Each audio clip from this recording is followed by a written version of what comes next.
Good evening, everyone, and our friends and colleagues in the Middle East, and good afternoon for our friends, or good morning wherever they are in the world.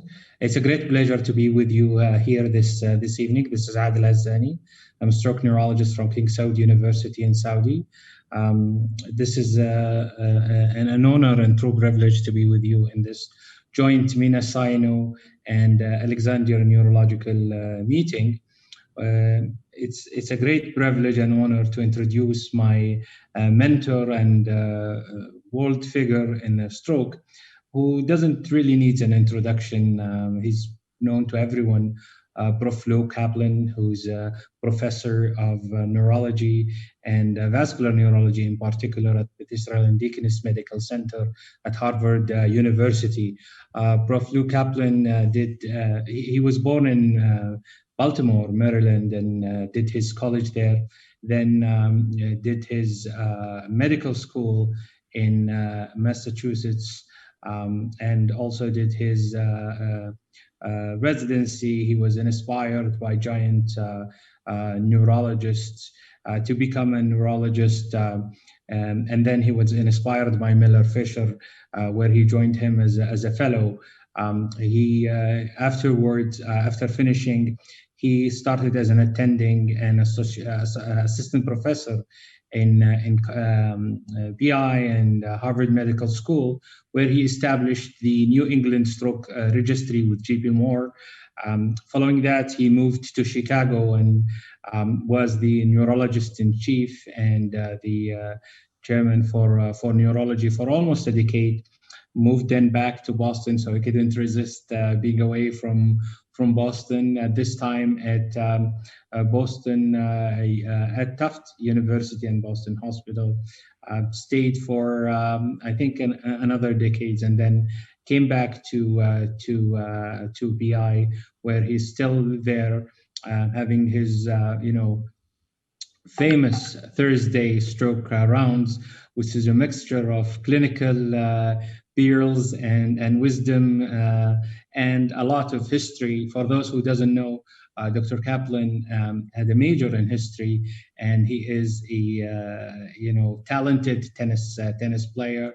Um, uh, his talk to us tonight will be about the importance of clinical brain imaging pattern, recognizing vascular lesions and stroke mechanism in the posterior circulation. Without delay, the mic is yours, Prof. Kaplan. Thank you, Adele. Friends, it's good to greet you. I'm sorry I can't be there in person, but hopefully, when COVID calms down, we'll all be able to travel and see each other. So I hope to convince you that careful clinical exam, both the history and the exam, along with the imaging, allows you to diagnose the location of lesions within the posterior circulation, and knowing where they are helps you know what the vascular lesions are and what the mechanisms are. Um, uh, I'm trying to put this into its.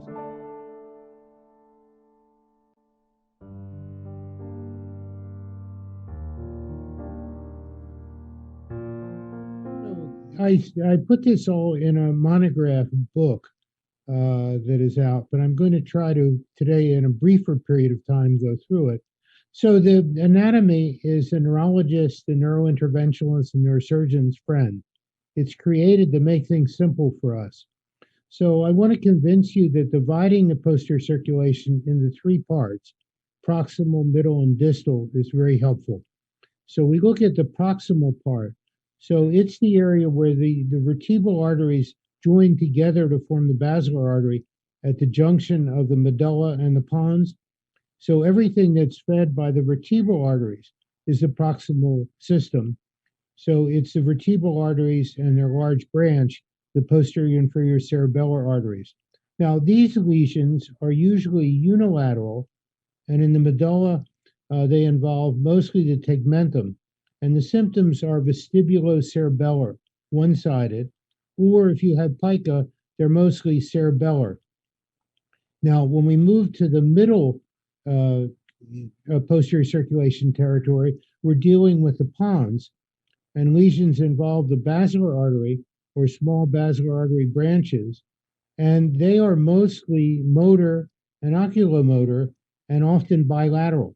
So the symptoms and the signs are really quite different, or involving the smaller cerebellar artery, the anterior inferior cerebellar artery.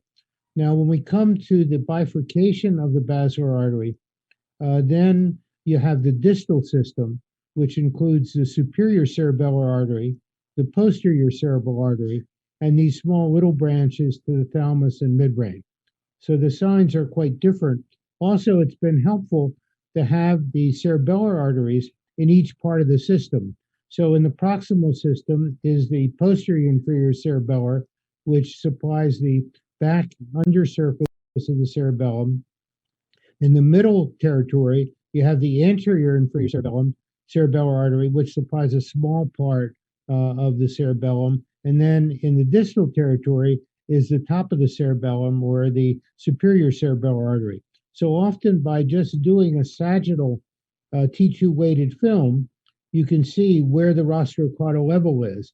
If it's in the PICA territory, it's proximal. If it's superior cerebellar, then it's middle. So what we use really is the history and the neurological exam and the brain image. So, for example, a patient comes in, they say they feel dizzy, they can't walk properly, they have sensory signs on one side of the face, the other side of the body.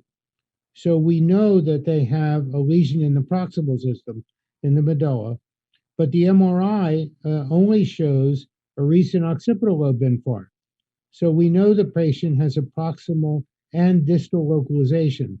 So we've used both the clinical and the imaging, because the imaging will not show up all the time, early deficits or fairly minor deficits.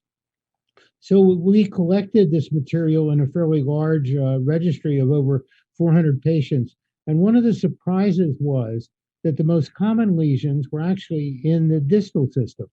So everybody really talks about the basilar artery, which is middle, but actually these are when one area is involved. So this is the proximal, middle, and distal.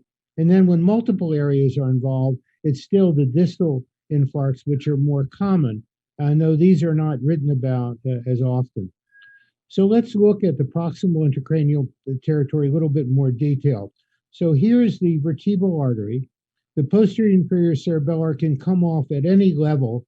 And then you have these small little penetrating arteries that go through the lateral medullary fossa into the lateral medulla.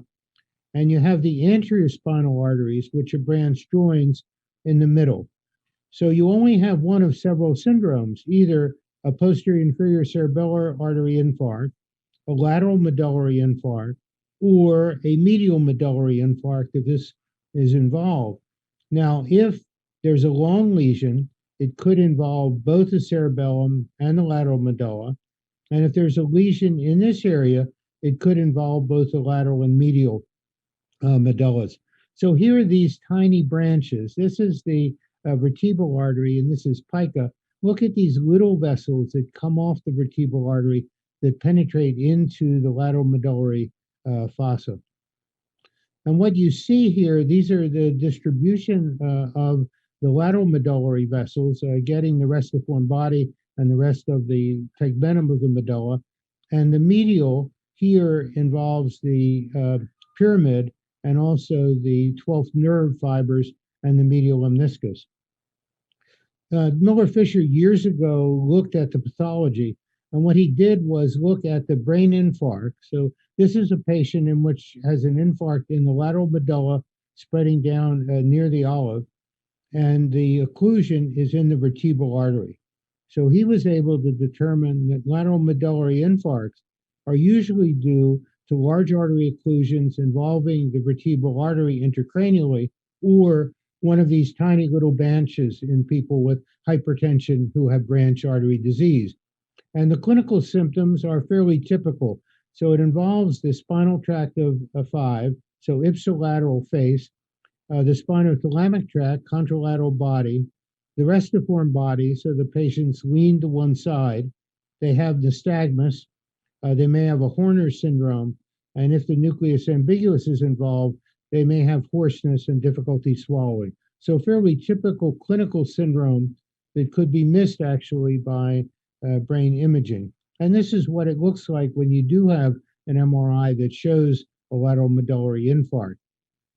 The lesions that are in the pyramid are usually small branches of the medial medulla. They're small branches of the anterior spinal artery, and this would be a pure motor hemiparesis.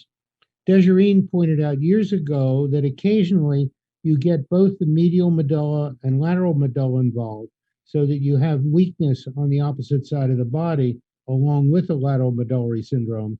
Or sometimes some of the branches of the interspinal artery are bifid, so actually you get a bilateral medial medullary infarct, which can be confused with a basilar artery occlusion because there is a quadriparesis.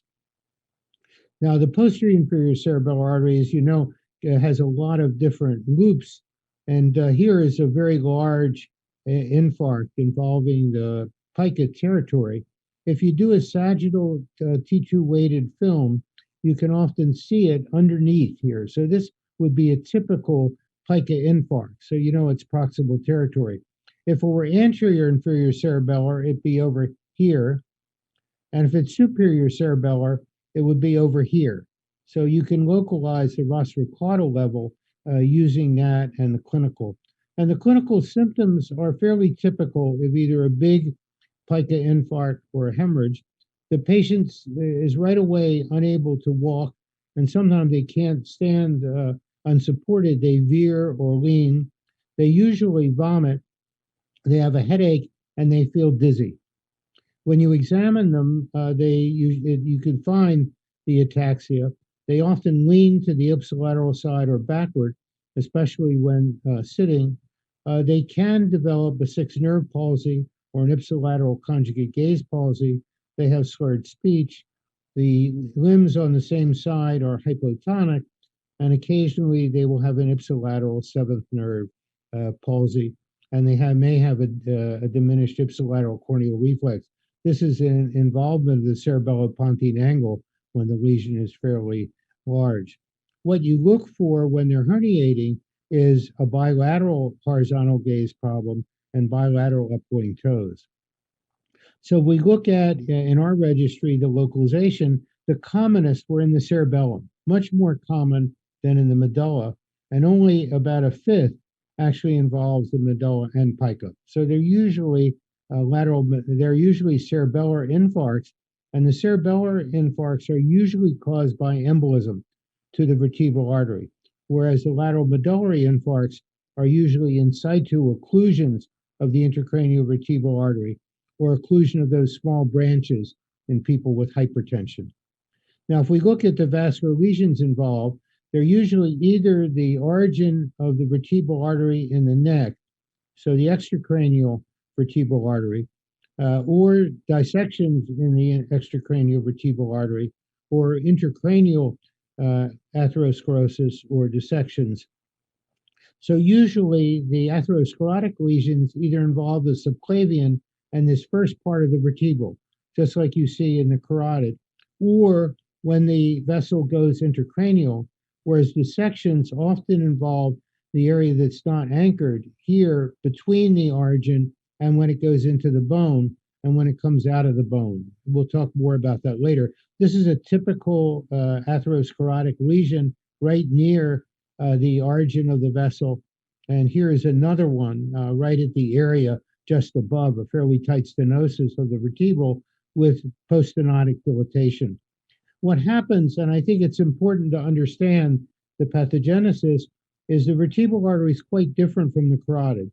You remember the carotid has no branches until it goes intracranial, and actually you have the ophthalmic artery, whereas the vertebral artery has all these potential collateral pathways, the inferior thyroid, the ascending cervical, the occipital artery. So when the artery occludes, these other branches take over and the artery is reconstituted above it. You can see that in this picture here, the proximal part of the vertebral artery is occluded. You can see these collaterals have grown up, and then the distal extracranial part of the vertebral is reconstituted. The clinical part of this is when you first block the vessel, then you get hypoperfusion, and the patient may have double vision or veering or dizziness in episodes. And then the episodes get better. The hypoperfusion gets better when you get collaterals. But when the clot forms, it can send an embolus intracranially, and then you get a PICA cerebellar infarct or a lesion up higher. So the major cause of the stroke deficit is basically embolism of the clot, just like it is from the carotid. Now, the sections usually occur here where the artery is not anchored or as it comes out. And this is what the sections look like: irregular, sometimes small focal aneurysms, as you see here. What you first get is a hematoma within the wall of the vessel. If the hematoma grows, it can break through the intima, and then fresh clot is injected into the lumen. It's not organized, and it can embolize fairly easily. So this was an example case. This was a case in Chicago of a woman who went into shock. She was intubated, and she was also put in a area where she couldn't move very much. And when she got better and started to walk, she became ataxic. So they did a vertebral angiogram and showed this curious lesion that they didn't understand with an outpouching. So what they did was to do surgery, and they took the distal part of the vertebral artery and implanted in the carotid. And then they took this area here for pathological study. And what it showed was very remarkable. This is the proximal end, this is the distal end. And here you can see the intramural hematoma, which is quite large, which is compressing the lumen. So the reason you get strokes are either the clot itself interjects into the lumen and embolizes, or if the lumen is compromised enough, there's very little flow, a clot forms and it can embolize. So when you do get a stroke, it's usually due to embolization of material from the dissection. And here's a close-up seeing where the blood was. The symptoms are fairly clear. They can be transient ischemic attacks that are usually lateral medullary, dizziness, veering, double vision. It can present as an embolus, usually to the cerebellum, to the PICA cerebellum, or the rostral basilar artery, to the distal territory. Or you remember the vertebral artery also supplies branches to the spinal cord. So we've seen some patients where an outpouching of the dissection causes root symptoms, and then you can get a spinal cord infarct. So you may just have root symptoms, and you may just have neck ache and headache alone. Now, embolism in the posterior circulation, either from the vertebral artery in the neck or the heart or the aorta, usually will end up in the vertebral artery, causing a PICA cerebellar infarct. If the embolus is small enough and can fit through, the basilar artery is widest at its origin, and then it gets thinner. So it'll go into the basilar and go to the rostral part, the top of the basilar, and get either the superior cerebellar or the posterior cerebral, or some of these small branches to the thalamus or midbrain. So typically, it's usually proximal or distal that you see. Now, moving up to the middle intracranial, the major lesions are in the intracranial vertebral, the end of it, which extends into the basilar itself, occasionally just the anterior inferior cerebellar, and commonly these small penetrating arteries that come off of the basilar. Here's a nice embolus to the basilar artery, and you can see here the vertebrals, and you can see up here the rostral end of the basilar. You can see how nicely they are. They're not atherosclerotic. This was a young person with a cardiac origin clot that extended into the anterior inferior cerebellar artery. What happens here, and I think it's important to understand, is the collateral circulation. And you remember the collateral circulation goes around the sides, the cerebellum. So if you block the basilar artery, say here, what happens is that PICA fills up if the vertebrals are patent. It goes around the cerebellum to the superior cerebellar artery and then supplies the distal basilar artery. So often the basilar occlusions are often segmental, and if the distal part of the basilar artery is open, it's a huge help because also the posterior communicating and arteries can come down from the carotid. Here's an example of that from an angiogram. Here's a vertebral angiogram. The basilar artery is occluded. Blood goes through PICA around the cerebellum to the superior cerebellum down into the rostral-basilar artery, which you can see here. So what happens is the outer parts are really supplied by the collaterals. So it's the inner part which is affected. This is from the original Kubik and Adams study. And what it shows is the vertebral arteries are patent. Here's the basilar clot. The distal basilar is open. So here the medulla is spared. The infarct is all entirely in the middle territory. It's in the base, can extend into the tegmentum. So bilateral motor, sometimes oculomotor, but the sensory tracts are usually spared. And then the midbrain is spared because the distal basilar is also open. So it's a fairly typical clinical syndrome and components that you see. And here's the typical basilar infarct, mostly in the base, with the tegmentum and the lateral part usually fairly well spared. Now, occasionally you get the anterior inferior cerebellar area, which always involves the brachium pontus and the nodulus, usually. Sometimes it involves the pons itself. And here you see a typical brachium pontus lesion. And here's part of the base of the pons is involved. Here's what the infarct looks like at postmortem. Now, that usually causes a syndrome that looks like the lateral medullary syndrome, although the cranial nerves now are 7 and 8. It usually, if it's the anterior inferior cerebellar artery territory alone, the patient's usually diabetic and the basilar artery is open. When the anterior inferior cerebellar is also associated with other lesions, it usually means the basilar artery is occluded and it involves the orifice of the anterior inferior cerebellar artery. Now, penetrating arteries, this is from Dr. Fisher. This shows fibrinoid within the vessel itself, narrowing the lumen. And you can see here the segmental occlusion producing a lacume.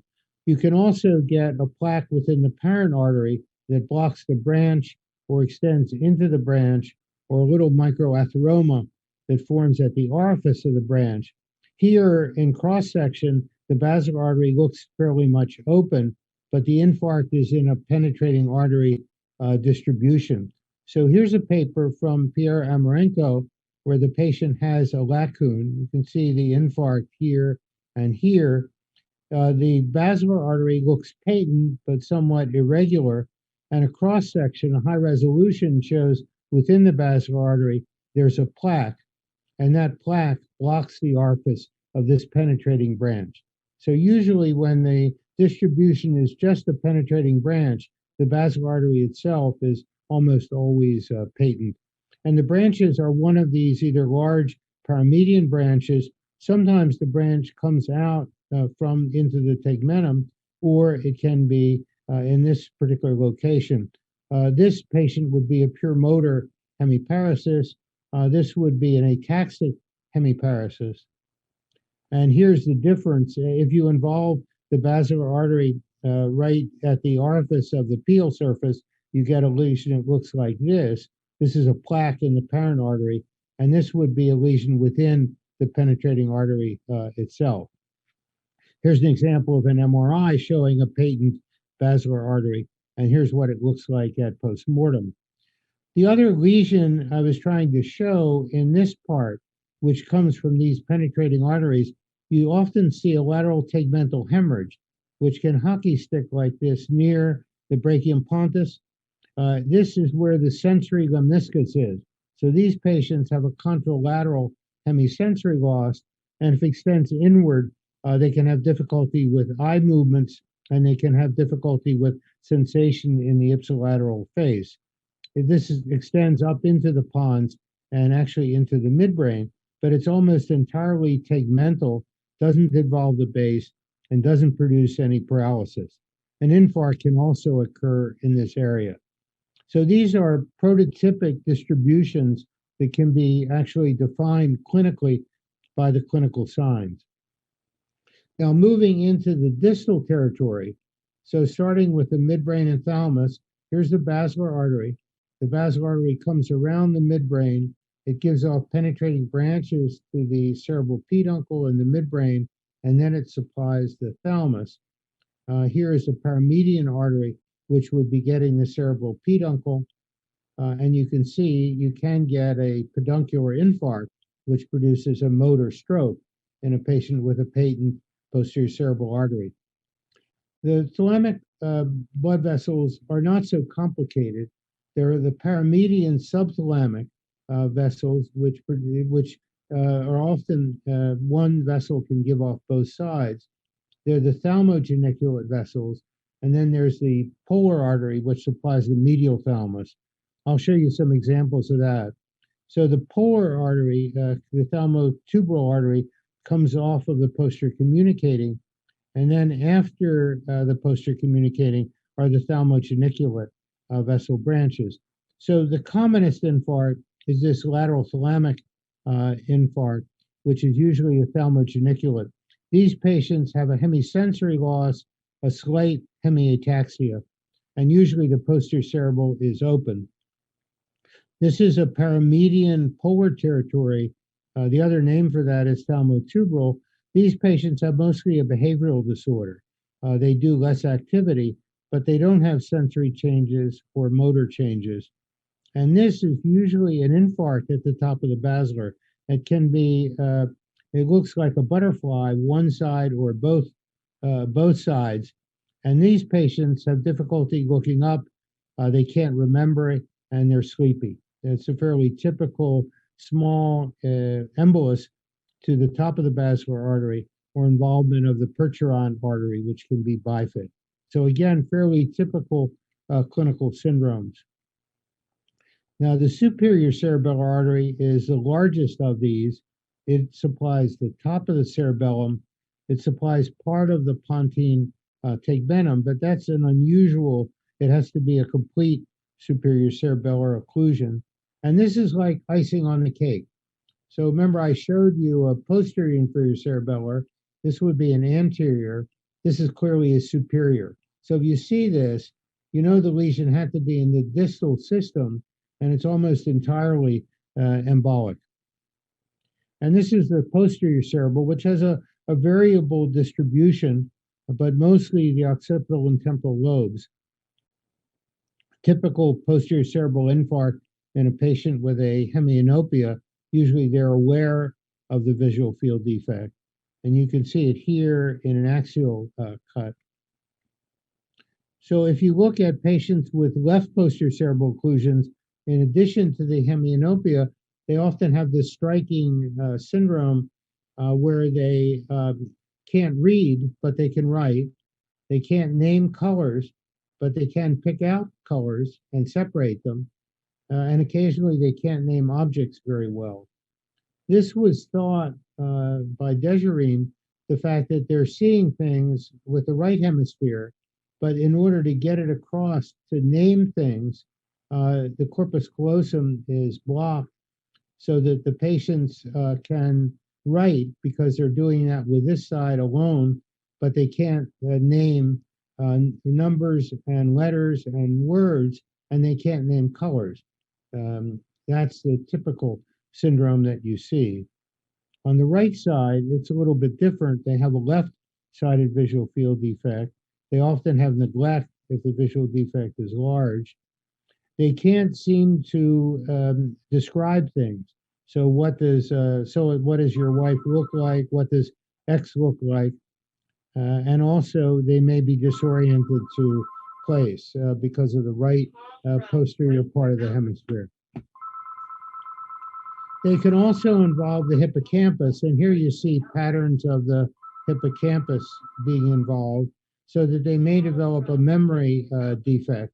Here's the posterior cerebral, and these are the small little vessels to the hippocampus. And they often will get, when they have an embolus, both posterior cerebral arteries. So This syndrome, when they develop it, and you can see it here as a hemorrhagic infarct, the patients act as if they're blind. They also can't remember, and they become very agitated and delirious. So we often get called from the medical ward that a patient who had had a myocardial infarct or something else suddenly gets delirious, and they call the psychiatrist. And when you go to see them, you realize they can't remember anything and they're blind. Now, we've gone through the different territories, and let's just look at brain location. So if we look at large artery lesions, the commonest involve the proximal system, but also distal. And actually, when there's inclusive, it could be any of the three. When they're embolic, they're almost all distal. Very few of them are middle. When you look at intraarterial embolic, those are mostly from the vertebral artery. They're proximal and distal. And if you look at penetrating artery, they're more middle and distal. So they're more pontine and thalamic. Now, I wanted to talk about a case, and this was a recent case that I saw that I think was sort of mishandled. This was a 66-year-old man. He'd had previous hypertension. While standing at a sink, his vision felt dim and wavy. He had to hang on. His wife said he had visual illusions. He thought he saw trains or dinosaurs or objects. And he was not aware of the right hemianopic visual field that was found on examination. So he clearly had a distal posterior cerebral aspect to it. And he then began to have attacks of dizziness and feeling off balance. These occurred and lasted for a while and were attributed by some people to fluid in the ear. So these sound very medullary or cerebellar. They sound very proximal. I'm trying to move the slide there. During another attack, he couldn't stand or walk very well. So when he was examined and had imaging, he had a cerebellar infarct. Now this is at the area of the medulla. It involves the vermis and the lateral part of the cerebellum. So it involves the whole sort of PICA territory. And he had a lesion involving the left posterior visual area, the posterior cerebral. So he has a proximal and distal lesion. They didn't look at his vascular lesion. They just gave him antiplatelets, Plavix and aspirin. And one afternoon later, 3 months after the initial attack, he noted that his vision was worse. His left limbs now developed paresthesia and were slightly ataxic. His vision remained more impaired than it had been before, and his exam now showed a right hemianopia, but he also had defective looking and pointing to objects in the left visual field, so a right posterior cerebral, and his left limbs were slightly ataxic. So we thought the sensory loss and the slight ataxia on the left were probably right thalamic. So he had a new posterior cerebral, right thalamic, and right PCA infarct. And now his left upper quadrant of vision, color perception and contrast were decreased. So evidence of involvement of the right posterior occipital region. I had trouble moving the slide here, so I'm trying.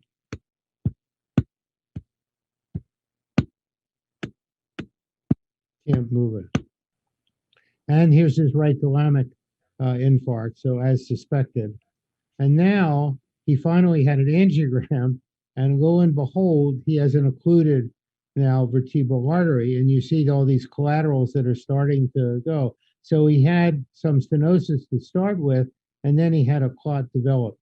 So there's a recent paper that was interesting when it looked at patients with carotid occlusions that had lesions intracranially, and the embolus was removed. It was mostly red clot. And one of the things, just to remind you, when people did studies of carotid stenosis, they compared actually aspirin or antiplatelets with surgery. They didn't use anticoagulants. And when you have a very tight lesion and then a clot forms, it's not organized and the red clot can embolize.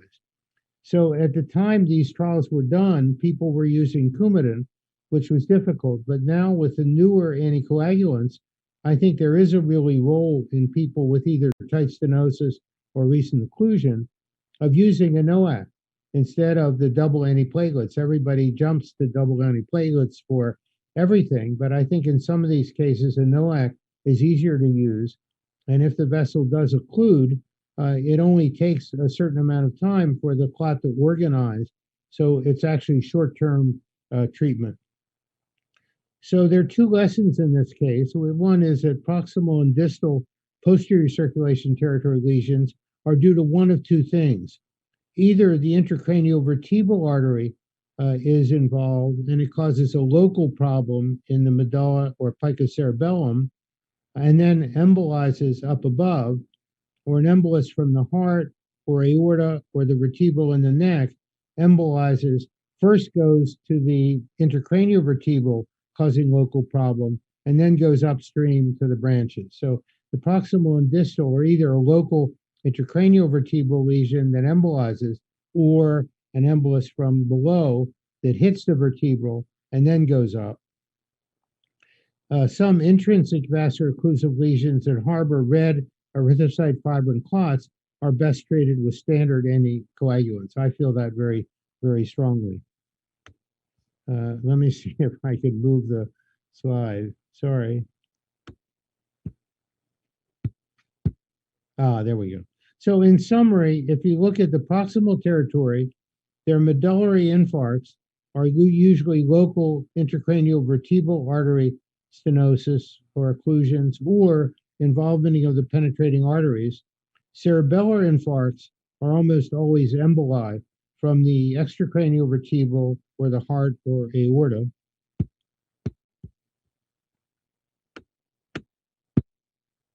When you look at the middle territory, if it's a large pontine base lesion, it's usually a basilar artery occlusion or occlusion of the intracranial vertebral extending to the basilar.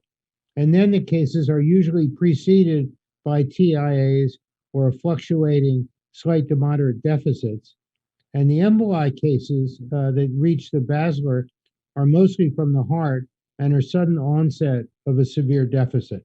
So you can usually separate by the clinical timing and the presence of preceding episodes, whether it's a local lesion or it's embolic. And the unilateral pontine infarcts are usually penetrating branch. Now, AICA infarcts, when isolated, are usually local anterior inferior cerebellar occlusions in patients who are diabetics. When the anterior inferior cerebellar is involved with others, plus, then the basilar artery is the cause.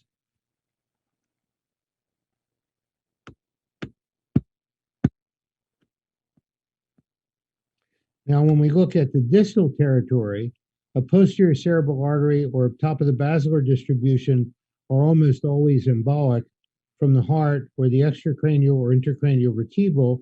Rarely people have occlusive lesions at the distal basilar artery. We've seen that very, very rare, and then usually with some TIAs. The superior cerebellar artery infarcts are mostly embolic. Occasionally, when there's a bifid superior cerebellar artery, you get an occlusion of one of the arteries and you can get just a CA infarct, but that's unusual. Small thalamic infarcts are due to penetrating artery branch occlusions.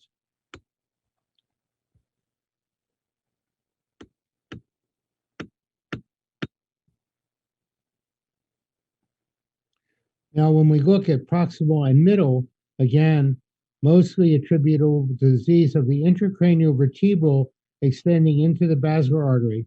They're almost never embolic, very rarely.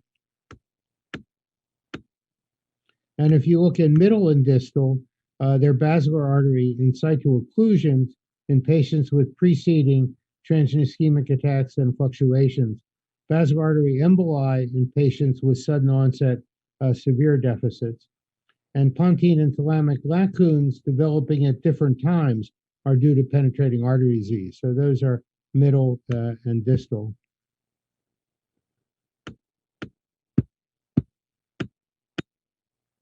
And that's all I have to say.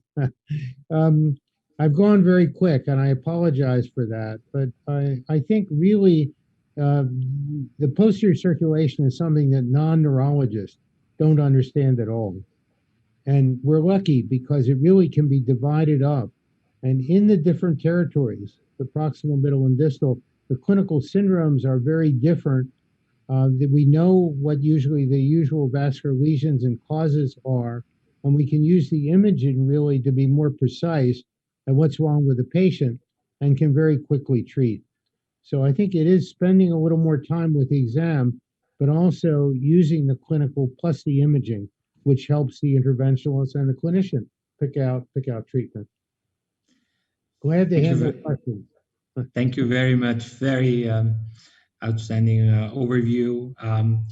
I would like to introduce my co-chair, Professor Osama Mansour, who is the president of MINASO. He's a professor of neurology and interventional neurologist at University of Alexandria, and he's the founder of MINASO and the current president, as I mentioned. And his effort has been instrumental and exemplary for all of us to improve the care for a stroke in the region, and having this webinars is one of many ways to get us together. He's been very proliferative publishers and collaborated with the other members in the region to publish a few papers, both at a regional level and international level. So, Dr. Osama, the mic is yours to. Thank you so much, Dr. Adel, for the introduction. I think very impressive lectures as usual, Professor Caplan, and you are very inspiring for all of us and for all vascular neurologists around the globe. And I think I have to ask this philosophical question. I think anatomy is the cheapest and the most accurate tool to treat patients safely, especially for vascular neurology. And what do you think about the future of the vascular neurologist in the light of the fast development of the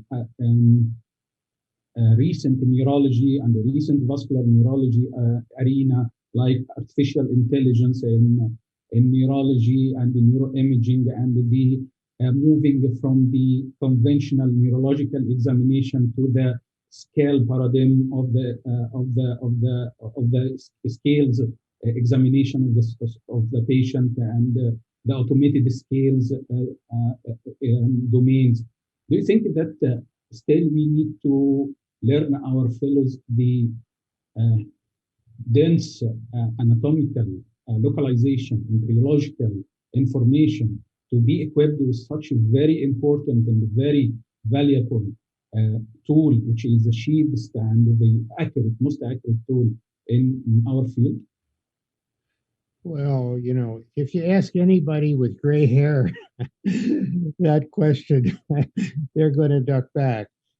So I would say it two ways. Okay, one, if you're the patient, you don't want a computer to then spit out, what's wrong with you. There is something about hands-on and talking to the patient and getting to know the patient that makes a difference in the relationship and getting them to cooperate.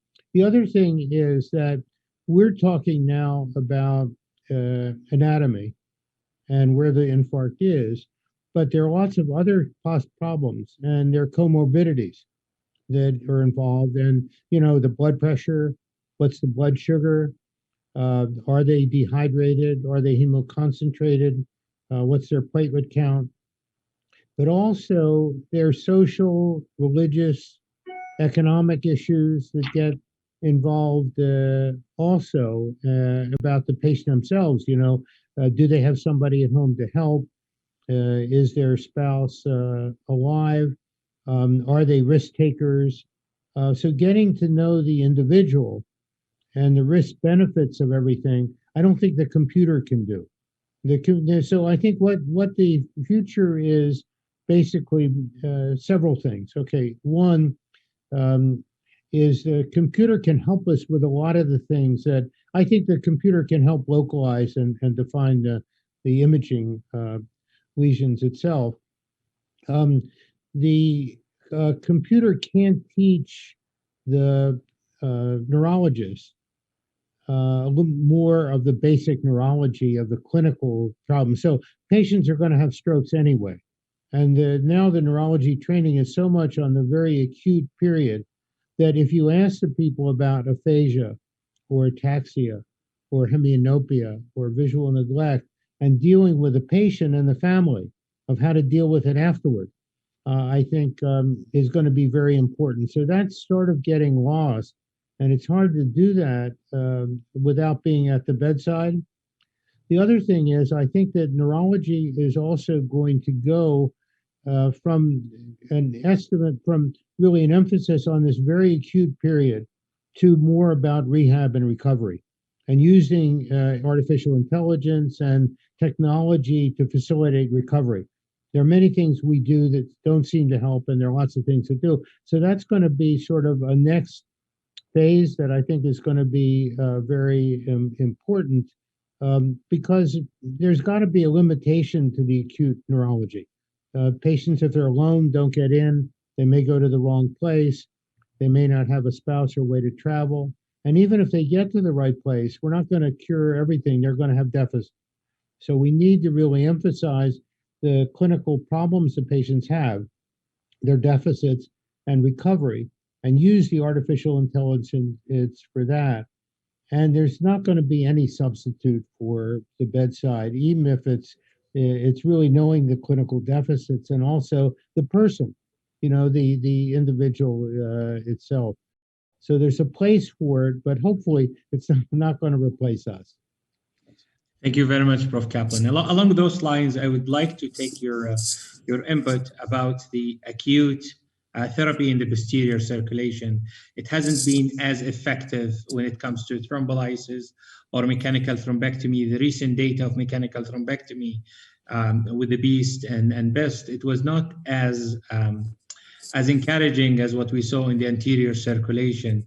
What's your take in that, and what's your tips?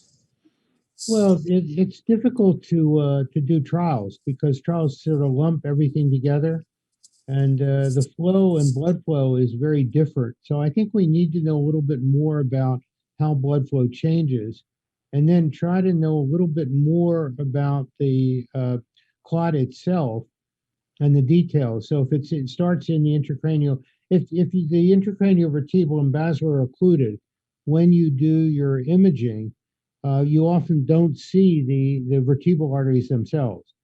So it actually defining the clot burden is a little bit harder, and then defining how the blood's getting there is a little bit different, and getting to the clot. So if the intracranial vertebral is occluded and it's extending into the basilar, which is very common, opening the basilar to the other intracranial vertebral doesn't stop that one vertebral artery clot. So I think these are all a little bit different strategies, whereas in the intracirculation, it's much more homogeneous. We can tell clot burden more, but we need a little bit more tools to identify the clot burden plus how flow is going. And maybe some of the newer techniques can help us with that. And then a lot of it is patient selection. I think it's quite different if there's an atherosclerotic lesion, which has been there for a while in stenosis. You may need to do stenting or other techniques. So it's identifying. So we need more experience. I think the more we do, the more we select, and the technology can help us. But I think there is a future. It's just more complicated.